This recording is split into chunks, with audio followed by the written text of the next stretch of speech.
جیسے آج دنیا کمانے کے لیے بھی لوگ مکے اور مدینے کو جاتے ہیں، لیکن جانے والوں سے یہ چوک ہو جاتی ہے کہ مجبوری کے درجے میں تو کیونکہ باحالت مجبوری جا رہے ہیں تو بالخصوص امریکہ چلے جاؤ، آسٹریلیا چلے جاؤ، یوگانڈا چلے جاؤ، کہیں بھی چلے جاؤ، وہاں پر تو یہ نیت تمہارے لیے نقصان دہ نہیں ہوگی کہ دنیا کمانے جا رہے ہیں، اس لیے کہ مقصد ہی وہ ہے۔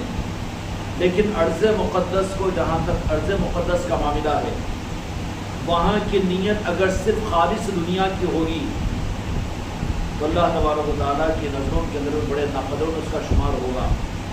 اس لیے جانے والوں کو اپنی روزی روٹی کے لیے مکے اور مدینے کا بھی اگر ویزا مل جائے تو وہاں پر اس کو ضرورت میں بازو رکھنا اور وہاں کی نیت اصل ارض مقدس کی زیارت کرنی چاہیے، تو ذیل میں دنیا مل جائے گی، وہ مجبوری کی بات ہے۔ لیکن مکے اور مدینے میں اگر وہاں کی ملازمت کسی کو حاصل ہو رہی ہو اور سرے سے اس کی نیت اور ارادہ ہی اگر نہ ہو تو مکہ اور مدینہ جانے کے بعد وہ اس ناقدری کی وجہ سے ایمان اس کے دل سے چھین لیا جاتا ہے۔ اس لیے آپ تجربہ کر کے بھی دیکھ لیجئے کہ بہت سے لوگ امریکہ جائیں گے، بہت سے لوگ آسٹریلیا جائیں گے، بہت سے لوگ کینیڈا جائیں گے اور بہت سے لوگ کوئی اور ملکوں کے اندر میں جائیں گے، لیکن جانے کے بعد بھی ممکن ہے کہ وہ ان کو وہاں پر دین مل جائے گا، نماز مل جائے گی، تقوی اور طاعت کی زندگی ملے گی، سدھر کر آئیں گے۔ لیکن بہت سی مثالیں آپ کو ایسی مل جائے گی کہ جو مکے اور مدینے کو گئے لیکن نیت ان کی صرف دنیا اور ملازمت کی، تو وہاں سے ایمان چھن کر آ جائے گا، آنے کے بعد میں بدعقیدے بن جائیں گے۔ یہاں پر کیا ہوا کہ ان کی وہ نیت کی خرابی کہ ان کے لیے زیبا نہیں ہے کہ مکے اور مدینے کو دنیا کمانے کے لیے جائے۔ اگر وہاں پر تمہاری قسمت اگر تم کو پہنچا بھی رہی ہے ملازمت کے لیے، مجبوری کے لیے، تو جانے والوں کو، چونکہ ہر کلمہ پڑھنے کا المسلم و اخوۃ المسلم، ایک مسلمان دوسرا مسلمان کا بھائی ہے، اگر یہ رخ کسی کے سامنے آئے تو وہاں پر ظاہر کر دینا کہ بیٹا دنیا کمانے کی نیت کے ساتھ مکے اور مدینے کو مسلمان نہیں جاتا، نہیں جانا چاہیے۔ لیکن یہ رخ عام طور پر امت کو معلوم ہی نہیں ہے اور کوئی یہ رخ بتانے والا بھی نہیں ہے۔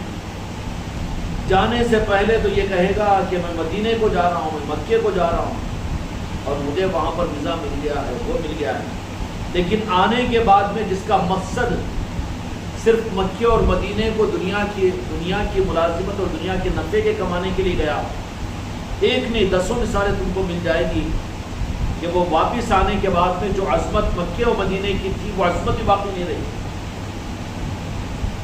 بلکہ جا کے آنے کے بعد میں وہ تو بالکل بدعقیدہ بن جائے گا۔ پھر یہاں پر تو تھا متقی اور پرہیزگار، یہاں پر تو تھا کہ صافہ بھی باندھتا تھا، یہاں پر نمازوں کی پابندی بھی کرتا تھا، ٹوپی بھی لگاتا تھا، اور یہاں پر تو صلح کا لباس، سنت کا لباس بھی پہنتا تھا، لیکن اس کی غلطی یہ ہوئی کہ اس نے غلطی کیا۔ دنیا کمانے کے لیے اگر امریکہ چل جاتا تو پھر ایمان نہیں چھنتا اس کا، ممکن ہے کہ اس کا اسلام، اس کا ایمان باقی رہتا، لیکن اس نے غلطی یہ کی کہ جہاں مکے اور مدینے کی بات آئے تو وہاں اس کا حق یہ ہے کہ اگر مسلمان ہیں تو تعظیم اس کے اندر میں آئے گی، مکے اور مدینے کا نام آ جائے تعظیم آئے گی کہ نہیں ارض مقدس ہے، محسوس کرے گا کہ ہمارا اصل مقام وہ زمین کے اوپر وہ ہے۔ لیکن مومن جو ہوگا نا، مکے اور مدینے کا نام آئے گا تو دل کی سانس رک جائے گی، اس کی مکہ اور مدینہ آئے گا، فوراً تصورات کے اندر میں کہ جہاں کے مالک اس زمین کے اوپر اپنے نالین مبارک کے ساتھ اور مدینے کی گلیوں میں آپ ظاہر میں چلے تھے، اور وہاں تو صحابہ ہے، وہاں تو ائمہ طریقت ہے، وہاں تو جنت البقیع ہے، سید کائنات ہے، وہاں امام حسن علیہ السلام ہے۔ عقیدتوں کی وجہ سے یہ نہیں کہ مدینہ، اس لیے محدثین نے اس روایت کو نقل کیا ہے کہ مدینۃ المنورہ میں آقا کی ہجرت سے پہلے اس کو سرداران قریش اس زمانے کے اندر میں مدینہ منورہ نام نہیں تھا، یہ تو ہجرت کی بات ہے، منور کیا میرے آقا نے تو مدینہ بن گیا، مدینہ کا نام اسرب تھا۔ اگر کوئی غلطی سے مدینے کو مدینہ منورہ کے ہو جانے کے بعد اگر اسرب کہے تو اس کا فدیہ یہ ہے کہ 3 مرتبہ تعظیم اور عظمت کے ساتھ مدینہ منورہ مدینہ منورہ مدینہ منورہ کہے. ارے نہیں وہ تو نام تو پہلے تھا نا. نہیں ہاں مگر اب تو نہیں بول سکتا. تو یہ ممکن ہے کہ امریکہ چلے جاؤ دنیا کمانے کے لیے تو ایمان نہیں چھن سکتا، کم از کم وہ معیار دین اس کا باقی رہے گا. اور بہت سے لوگوں کو آپ نے دیکھا ہوگا کہ دنیاوی تعلیم کے لیے دنیا کمانے کے لیے دیگر مغربی ملکوں میں گئے، آنے کے بعد میں ان کو دین اور شریعت بھی ملی، ان کے اندر میں شریعت اور عصمتیں بھی باقی رہی، سنت اور شریعت کے پابند بھی بنے. لیکن سمجھنا آسان ہو جائے گا آپ لوگوں کو، کیوں کہ اسلام کی اصل روح تعظیم اور عظمت اور محبت پر ہے.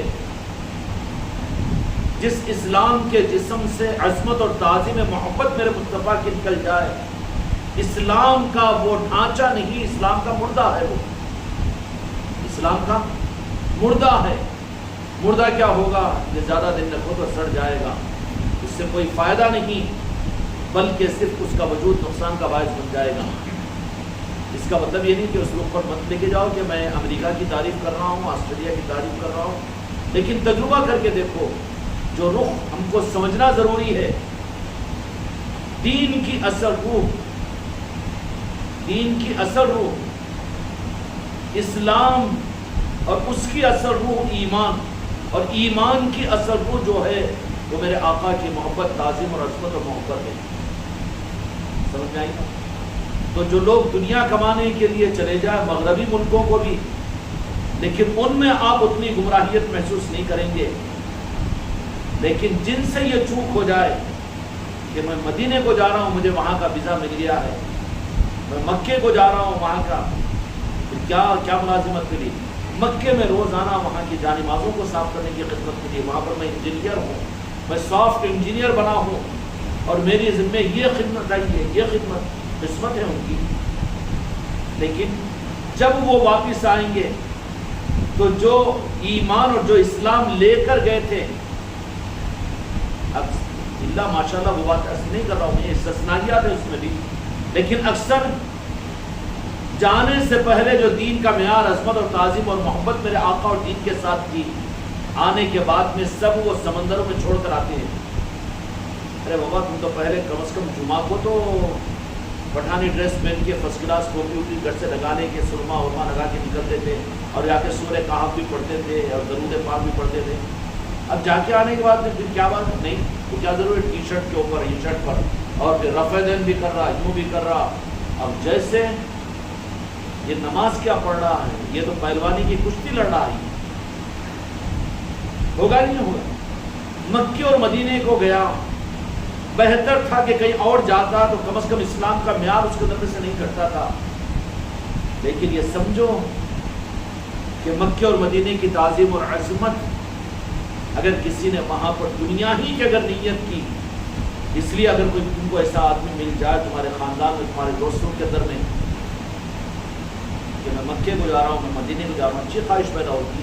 ہمارے بھی بعض مریدین کہتے ہیں کہ حضرت دعا کر دو کہ ہم کو مدینے میں نوکری مل جائے، مکے میں نوکری مل جائے. اور بعض کہتے ہیں کہ ہم کو اجمیر میں گھر مل جائے، وہاں پر رہ کے اپنی زندگی گزار لیں گے. اور بعض مریدین جان پر سے ٹوٹے ہوئے وہ کہتے ہیں کہ ہم اپنا علاقہ، اپنا وطن چھوڑ دے کر عادل آباد کی خانقاہ کے قریب میں آ کر رہنا چاہتے ہیں، عادل آباد کو آ جاتے ہیں. یہ محبتوں کا اظہار ضروری ہے، ٹھیک ہے، قابل قبول ہے، لیکن اس میں خطرات بھی ہوتے ہیں. نہیں سمجھے قلب کے اعتبار سے تو پھر ناقدری کی وجہ سے جو معیار ہے اس سے نیچے اتر جائیں گے. اس لیے بعض علماء نے یہ لکھا ہے کہ مدینے کا طویل قیام بھی مناسب نہیں ہے، اس لیے کہ اس میں عظمت کم ہونے کا خدشہ پیدا ہوتا ہے. عظمت ہے، زیادہ نہیں رہا، دور سے رہ کر مدینے کو یاد کر کے روتا رہا، عظمت باقی رہے گی. لیکن جانے کے بعد میں، اور جو وہاں کی عظمتوں کے بغیر اگرچہ کہ ظاہری طور پر حجی کو جائے، حج قبول ہو جائے گا، ان کا سفر بیکار نہیں ہوگا. عمرہ کریں گے، عمرہ بھی قبول ہو جائے گا. اللہ تعالیٰ ضائع نہیں کرتا، اللہ تعالیٰ ضائع نہیں کرتا. اس کا ثواب، اس کی قبولیت، اس کا بدلہ تو اللہ تعالیٰ ضرور دے گا. اس لیے کہ اللہ کا وعدہ ہے فَمَن يَعْمَلْ مِثْقَالَ ذَرَّةٍ خَيْرًا يَرَهُ وَمَن يَعْمَلْ مِثْقَالَ ذَرَّةٍ شَرًّا يَرَهُ، تو پھر عمرہ ضائع ہوتا ہے، کیسے بولیں گے؟ لیکن ہوتا کیا ہے، صحیح نیتوں کے ساتھ میں جیسے ادب سیکھ کر جانا چاہیے، اب ادب سکھانے کے بجائے حج سیمینار اور حج کانفرنسیں ادب سکھانے کے بجائے طریقہ سکھا رہے ہیں۔ اب طریقے کی اتنی باریکیاں رہتی، طریقے کی اتنی باریکیاں رہتی کہ حاجی اور عمرہ کرنے والا تو جانے سے پہلے ہی فیصلہ کر چکا ہوتا ہے۔ جتنی یہ کانفرنسوں میں، لیکچروں میں اور حج کمیٹیوں کے پروگراموں میں شریک ہوتے ہیں، اللہ ماشاءاللہ، ان سے تم قسم دے کر پوچھو کہ جب وہ احرام جب پہن لیں گے، احرام کی حالت میں آ جائیں گے، ہاتھ پکڑ کر پوچھو کہ امید ہے تم کو حج کے قبول ہونے کی؟ اتنا سکھا دیا گیا اور اتنا ڈرا دیا گیا۔ ادب سکھانا یہ تو صحیح تھا، احکام سکھائے تو وہ احکام کے سکھانے پر اتنا خائف اور ڈر زدہ ہو گیا کہ احرام کی حالت میں پوچھو کہ بابا تجھے یقین ہے کہ حج قبول ہے؟ بابا مولانا تو اتنی تفصیلیں سنا ہے کہ نہیں، اب جا رہے کیسا بھی جائیں گے، چلو جا کے تو آ جائیں گے۔ تو جس کا خود عمل کرنے کی شروعات ہی نا امیدی سے ہو، اس کے اثرات اس کی زندگی پر کیا پڑیں گے؟ اس لیے پہلے جب جو حاجی جاتے تھے بستیوں میں ایک ایک دو دو رہتے تھے، لیکن پوری زندگی ان کے حاجی بن کر لوگوں کو یہ پیغام دیا جاتا تھا کہ یہ حاجی، یہ لوگ پہچانتے تھے۔ اور آج حاجی اور عمروں کا کرنا ایک رسم کی چیز بنی ہوئی ہے۔ مجھے کہ آپ حاجی بھی ہیں، حاجی 17 حج کیا ہوں میں، عمرے 22 عمرے ہو گئے میرے۔ پہلے کا حج کیا وجہ تھی کہ پہلے کے حج میں حاجیوں کو طریقے پر اتنا دھیان نہیں دیا جاتا تھا جتنا ادب سکھایا جاتا تھا، ادب سکھایا۔ اب احکامات کے اوپر زیادہ زور دیا جاتا ہے، ادب کے بجائے طریقے پر زیادہ زور دیا جاتا ہے، طریقے کے اوپر زور دیا جاتا ہے۔ جہاں پر طریقے کے اوپر دھیان ہو، دل نہ ہو، تو پھر عمل کہاں سے بنے گا؟ وہ دل ایک طرف میں ہو، عمل ایک طرف میں ہو۔ اب اس کو تو یہ چکر ہے کہ میرا حج قبول ہو جانا، میں اتنا خرچ کراؤں، معلوم ہے آپ کو 4 لاکھ روپے خرچ کراؤں اور میں اتنی قربانی دے کر آیا ہوں۔ اب وہ تو اللہ پر بھی بہت جما رہا ہے، توفیق اللہ نے دیا اور آ کے اللہ تعالیٰ کے گھر میں جا کر بیٹھ کر بولا کہ میں آیا ہوں خرچ کر کے، میرا حج تو تجھے قبول ہی کرنا پڑے گا۔ طریقہ سکھایا جا رہا ہے، بجائے اس کے تربیت کی بنیاد یہ کہ ادب سکھایا جاتا، ادب سکھایا جاتا۔ ادب اگر سکھایا جاتا اس کے اندر میں حوصلے بڑھتے اور ہمت بڑھتی، حوصلے بڑھتے اور ہمت بڑھتی، اور اس کا دل کا وجدان یہ ہوتا ہے کہ میرا عمل کہاں اس قابل ہے کہ میرے عمل کو قبول کیا جائے، بلکہ وہ ادب کی وجہ سے تو اس کا رخ وہی ہوگا کہ اللہ تبارک و تعالیٰ جن کے طفیل میں حج کا حکم دیا ہے، اگر میں ان کے ادب اور عظمت کو اختیار کر لوں، جو کچھ بھی ہوگا۔ ایک کھلی ہوئی بات کروں، اللہ تبارک و تعالیٰ نے اس دنیا کے اندر میں اپنی توحید اور اپنی پہچان کا مرکز جو بنایا وہ میرے آقا کی ذات مصطفیٰ کو بنایا۔ اس لیے مکہ مدینے کو اگر کسی کو کوئی جاب بھی مل رہا ہے، اگر معلوم ہو جائے، اگر وہاں پر اس نیت کے ساتھ گیا کہ خوب دنیا کماؤں گا، میں مجھے ڈیوٹی ملی ہے مکے میں اور مدینے میں رہے کہ 2 سال 4 سال بھی رہے گا، تو وہ آنے کے بعد بھی اتنا زیادہ بددین اور بے دین بن جائے گا۔ بنے گا کہ نہیں بنے گا؟ وہاں ایسا نہیں ہوتا جی وہاں پر یہ شرک ہے، وہ ہے، پھر نماز نہیں ہم پڑھ لیتے، ضرورت نہیں ہے، ہم نماز کیسی، ہاں بولے کہ 2 وقت کی نماز ایک ہی ساتھ ہم پڑھ لیتے، وہ ایسا نہیں ہوتا۔ ہم رہ کے دیکھ کے آئے مکہ مدینے کے اندر میں کیا ہوگا، ایمان اور نسبت نکال کر وہاں سے آئے گا۔ اس کی غلطی یہ ہوئی کہ مکہ مدینے کو اس نے دنیا کمانے کے لیے، دنیا کمانے کو دوسری جگہ جا، امریکہ کو چل جائے گا، تیرا دین بچے گا۔ لیکن مکہ مدینے کی عظمت کا معاملہ یہ ہے کہ وہاں پر ادب سیکھ کر جا، اور نیت صرف دنیا کی مت کر، بلکہ وہاں کی نیت صرف یہ کر کے میرے مصطفیٰ کا دیار ہے، میں عظمت کے ساتھ میں کعبے کو دیکھوں گا، اور اس مدینے کے زبرات کے اوپر میں اپنے آپ کو عظمت کے ساتھ میں، اس لیے کہ میرے مصطفیٰ کے خط مبارک وہاں پڑھے ہوئے ہیں۔ جو جائے بھی مجبوری کے لیے، یا رسول اللہ مجبوری کے لیے میں آیا ہوں، دنیا ملے گی، اس کا ایمان نہیں جائے گا۔ لیکن جو صرف دنیا کی نیت کر کے مکے اور مدینے کو جاتا ہے، اس سے وہاں کی بے ادبی اور گستاخی کی وجہ سے اس کا ایمان چھین کر خالی کر کے یہاں بھیج دیا جاتا ہے. پھر پانے کے بعد میں پھر ایک نہیں 1000 کو بولتے رہتا, 1000 کو بولتے رہتا. کیا بولتے رہتا؟ وہ نہیں ہے جی, وہ جائز نہیں ہے جی, وہ ویسا نہیں ہے, وہ شرک ہو جاتا. وہ آتے وہی پہاڑے پڑتے رہتا نا انہیں. ایمان کے مقام پر جا کر تو شرک کو یاد کر رہا ہے. اس لیے میرے بچوں, اگر کوئی تمہارے رشتہ داروں میں تمہارے دوست احباب کی طرف مکہ مدینے کو اگر کوئی جائے, کوئی حج و عمرے کو جائے, تو ان کو ادب سکھاؤ, وہاں کا عظمتیں بتاؤ, ان کے دلوں کے اندر میرے آقا کی عظمتیں اور محبتیں پیدا کر دو, تاکہ ان کے طالب بن کر جائے. کیوں کہ وہ اگر اپنی نسبتوں کو جوڑ کر جائے گا تو تجھے سنبھال لیں گے, تیرا حج بھی قبول, تیرا عمرہ بھی قبول کرائیں گے, تجھے دنیا کی بھیک بھی دے دیں گے, اور تیرے ایمان کو بھی میرے مصطفیٰ بچا کر بھیجیں گے. ورنہ صرف دنیا لینے کے لیے اگر وہاں پر گیا تو پھر دنیا تو کچھ ملی نہ ملی, لیکن ایمان چھن جائے گا, بے ادب بن کر آئے گا. ہے کہ نہیں؟ ہزاروں مثالیں جو مکہ مدینے کے اندر جا کے سعودیہ میں بھی رہ کر آتے ہی کتنے بدعقیدے بن جاتے ہیں.